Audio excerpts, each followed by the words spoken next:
భరత్ మాతాకి ఈ అవకాశాన్ని నిజంగా అంటే కలగా ఉంది. కరెక్ట్గా 2.5 సంవత్సరాల క్రితం స్వామివారితో నా అనుభవం ఒకటి మీ అందరితో పంచుకోవాలనిపిస్తుంది. ఇక్కడ కూర్చున్నప్పుడు నేను దాదాపుగా 12 సంవత్సరాల నుంచి పాత్రికేయ వృత్తిలో ఉన్నాను. 2.5 సంవత్సరాల క్రితం కొన్ని అనివార్య కారణాల చేత దాదాపుగా రోడ్డు పైన ఉండాల్సినటువంటి పరిస్థితి. అటువంటి పరిస్థితుల్లో రిఫ్లెక్షన్ అని ఒక ఛానల్ నేను స్టార్ట్ చేశాను. దాంట్లో కేవలం కొన్ని 3-4 వీడియోలు మాత్రమే చేశాం. ఆ సందర్భంగా హైదరాబాద్లో తంగిరాల సత్యనారాయణ గారు, మా గురువు గారు, వారు ఒకసారి నాన్న నువ్వు మైసూరు వెళ్ళి స్వామివారి దర్శనం చేసుకుంటా అన్నారు. మనకెవరో తెలీదు. వచ్చాం, కారులో అక్కడి నుంచి వచ్చాం. బయట చెట్టు కింద కూర్చున్నాం. అర్థం కావట్లేదు లోపలికి ఎలా వెళ్ళాలి, ఏంటి, స్వామివారి దర్శనం అవుతుందా అవదా. మధ్యాహ్నం పూట కష్టం అన్నారు. మేము బయటే ఆ చెట్టు కింద పడుకొని ఉన్నాను నేను కొంతసేపు. ఆ తర్వాత లేదు, స్వామివారి దర్శనం అయినా సరే కాకపోయినా సరే అట్లీస్ట్ మనం వారు నడిచినటువంటి ప్రదేశంలో ఒకసారి మనం లోపలికి వెళ్ళి వస్తే చాలు అనే భావనతో లోపలికి వచ్చాను.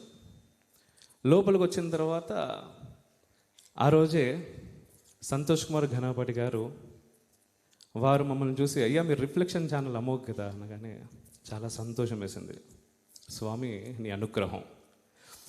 తర్వాత బాలస్వామి వారి దగ్గరికి వెళ్ళి చెప్పి మన రిఫ్లెక్షన్ ఛానల్కి 1 నిమిషం బయట కూడా ఇప్పించారు. ఆ తర్వాత అప్పాజీ వారి దగ్గరికి వెళ్ళినప్పుడు స్వామివారు ఒక మాట అన్నారు.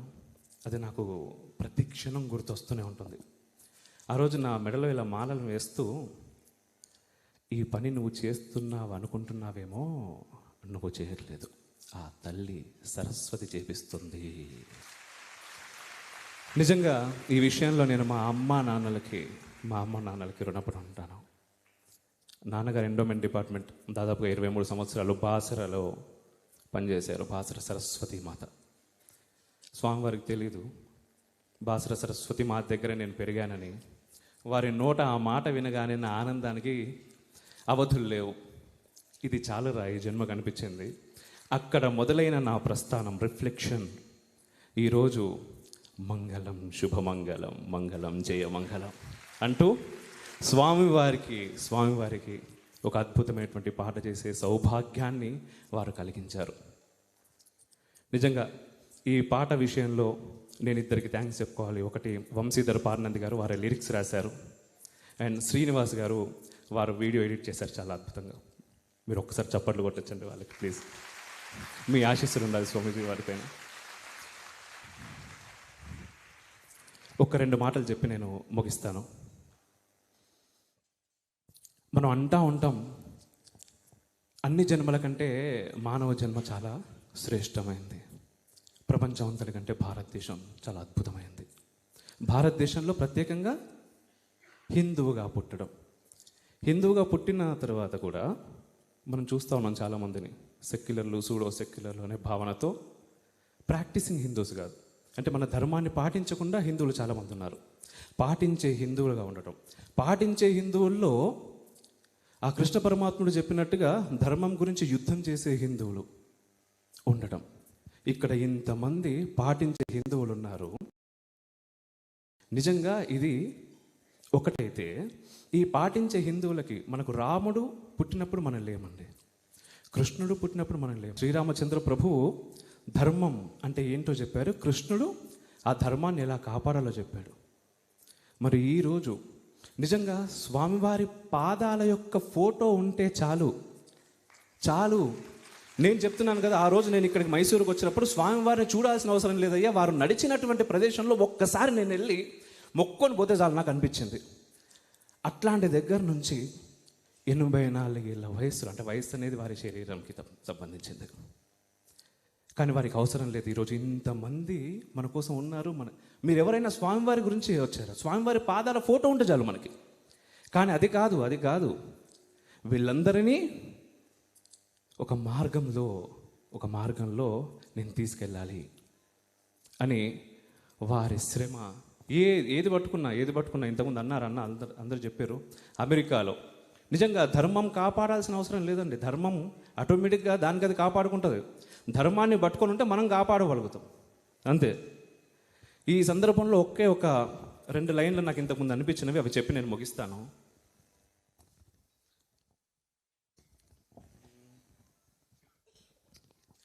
భోలా శంకర భోలేనాథ జీవనమే నీవు, మా జీవితమైనావు. ఆది అంతయు నీవేనయ్యా, దీనులమే మేము నీ దాసులమైనాము. అవునని కాదని, లేదని ఉందని, నీదని నాదని, పేదని పెద్దని, శాశ్వతమే నీవు, శాశ్వతమే నీవు.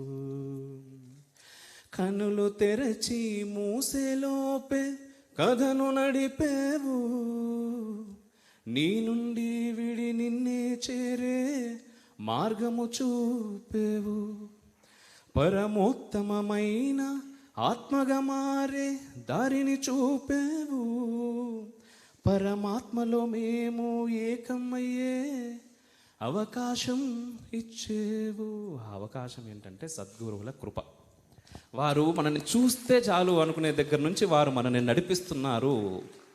వారు మనల్ని శాసించవచ్చు, వారు మనల్ని బోధిస్తున్నారు. ఆ బోధన మనందరం కూడా వినగలుగుతున్నాం. వారితో పాటుగా మనము గాలి పీల్చుకోగలుగుతున్నాం ఈ భూమి మీద. ఇది చాలు, ఇంతకు మించిన అదృష్టం అవసరం లేదు. ఈ అదృష్టాన్ని తీసుకొని పూర్తి స్థాయిలో మనం మన ధర్మాన్ని పాటిస్తే అన్నీ అయిపోతాయండి, అన్నీ అయిపోతాయి. అంతకు మించిన సంతోషం వారికి అవసరం లేదు.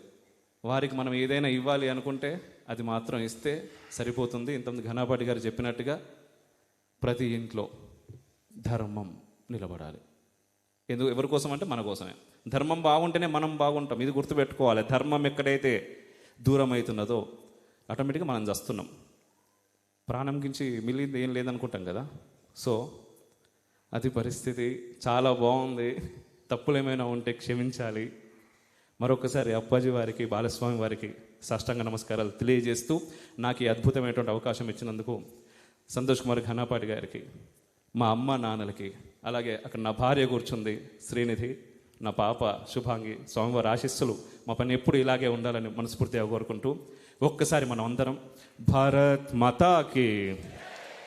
ఇక్కడ ఒకే విషయం నేను చెప్పాలనుకుంటున్నాను ఏంటంటే, భారత్ మాతాకి జై అన్నప్పుడు మనం ఖచ్చితంగా చేతులు పైకి లేపాలి. మన తల్లికి మనం చేయి కొడుతున్నప్పుడు చేతులు పైకి లేకపోతే మనం చూస్తున్నాం ఎవరెవరో దేనికోసం చేతులు పైకి లేపుతున్నారు, వాళ్ళ చేతుల్లో ఏం పట్టుకుంటున్నారు. అట్లీస్ట్ మనం ఏం అవసరం లేదు, పిడికిల్ని పట్టుకొని చేయి లేపితే చాలు, అంతకుమించి ఏది అవసరం లేదు. భారత్ మాతాకి అద్భుతం. జై హింద్.